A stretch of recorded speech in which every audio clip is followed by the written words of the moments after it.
We spend a lot of our time and energy hiding our pain, whether that means hiding it from others, the people around us, or hiding it from ourselves, pretending it's not there and that we're not feeling it. And I understand why we do this. I understand the shame and embarrassment of what we're holding because it feels very personal. It feels like it's my pain. It happened to me, and and and therefore it has to do a lot with who I am and how I perceive myself to be.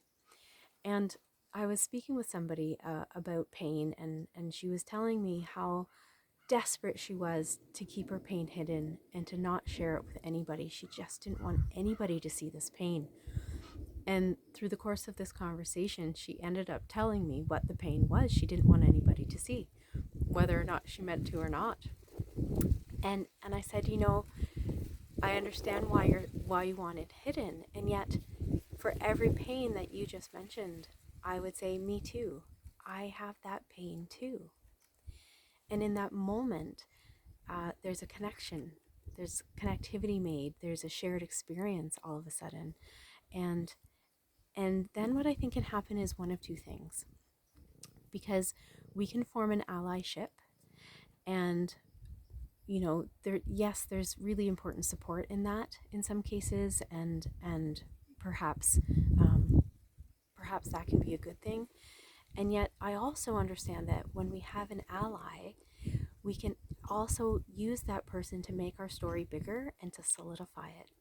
So if this is our shared experience and this is what now binds us, it makes it really important that that pain doesn't change, that it doesn't go away, because that's the glue in our relationship now.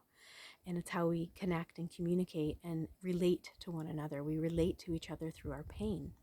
So changing the pain would mean change in that relationship. Now, so I bet you can find examples of this in your life or the lives of people you know, and we can see how it just the pain just perpetuates itself through this cycle. And what I'm suggesting is, when I said me too, that's my pain too, that there's another way to approach that relationship. Instead of having that allyship that solidifies the identification with the pain, understanding that somebody has the same pain as me is actually understanding that it's my pain too, and we have come together in realization of our common experience and our common pain because we have an opportunity to work it out together. So, as a practitioner of consciousness-based practices, I know this very well.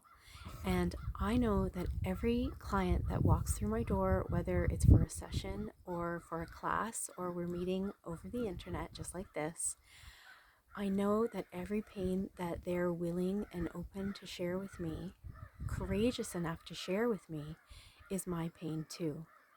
And it's because of that that we get to observe the pain together and investigate it and drop down into its very roots to find out, why is that pain still here? And what is there that we need to learn from it? What is there to do about it? How can we have a different perspective on it? And I'll tell you that that's actually not that hard to do with somebody who knows how to observe, which is what I'm trained to do.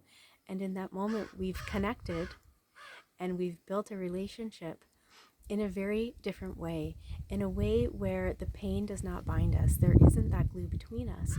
There's just an openness, and we are in relation to each other in a very different way than if that felt personal, if the pain continued to feel personal.